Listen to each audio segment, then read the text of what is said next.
Hello दोस्तों। आज मैं आप लोगों को बहुत इम्पोर्टेंट क्वेश्चंस का ऑब्जेक्टिव लेके आया हूँ जो एग्ज़ाम और बेहूस से बहुत ज़रूरी है। ये पढ़ के जाने के बाद आपको एक न एक क्वेश्चन लड़ ही जाना है। तो पहला क्वेश्चन देखिएगा। पहला क्वेश्चन है the electrons in third orbit of atom have, इसके बाद dot dot energy than the electrons in second orbit. तो आप लोगों को बता दूँ दोस्त कि जो जैसे जैसे हम ऑर्बिट बढ़ाते हैं वैसे वैसे लेवल एनर्जी लेवल क्या होता है, बढ़ता है। तो कहता है कि थर्ड ऑर्बिट का एनर्जी लेवल क्या होगा। तो थर्ड ऑर्बिट का एनर्जी लेवल सेकेंड ऑर्बिट से हमेशा ज़्यादा होगा, तो इसका आंसर मोर हो जाएगा। ठीक है।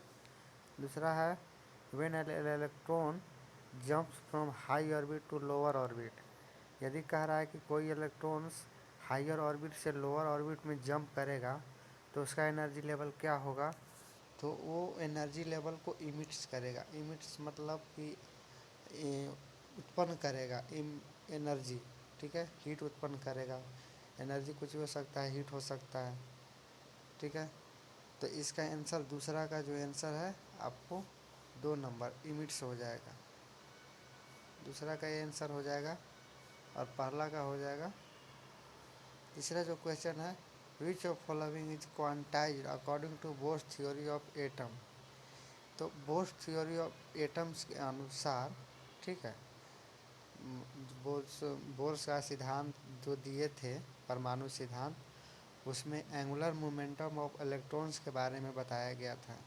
ठीक है, इलेक्ट्रॉन्स क्या है, एंगुलर मूवमेंट करता है बोर्स के थ्योरी के अनुसार। तो 3 का जो आंसर होगा वो 3 हो जाएगा। ठीक है। इसके बाद 4 नंबर देखिए। Semiconductor has banned. बता रहा है कि सेमीकंडक्टर में इम्पीटी वैलेंस बैंड क्या होता है, इम्पीटी होता है। तो ये नहीं, गलत है। इसका जो इम्पीटी हो कंडक्शन बैंड जो होता है, कंडक्शन, वो इम्पीटी होता है। ठीक है, ऑलमोस्ट इम्पीटी होता है, मतलब पूरी तरह से इम्पीटी नहीं होता लेकिन ऑलमोस्ट इम्पीटी होता है। तो 4 के क्या हो जाएगा आंसर, 2 नंबर हो जाएगा। ठीक है। अब पाँचवा क्वेश्चन देखिए। पाँचवा जो क्वेश्चन है the electrons in the conduction band are known as. तो the electrons in conduction band are known as, conduction band में जो इलेक्ट्रॉन्स पाए जाते हैं उसको क्या बोला जाता है, उसको फ्री इलेक्ट्रॉन्स बोला जाता है। तो 5 नंबर का जो आंसर है वो 3 हो जाएगा। ठीक है।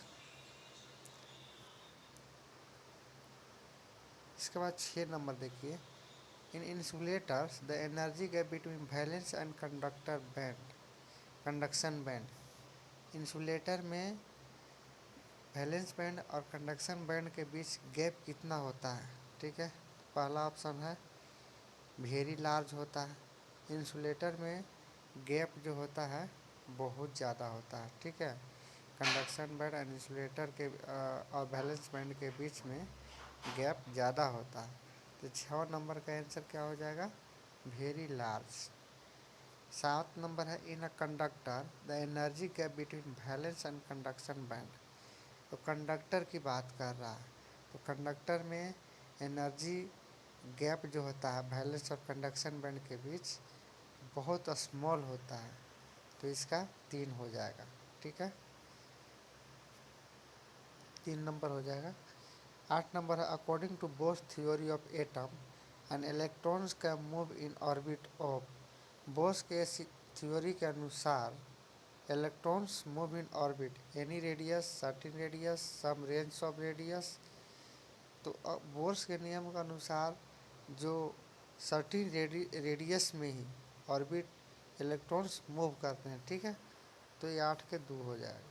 इसके बाद 9 नंबर है in a semiconductor the energy gap between valence and conduction band is about.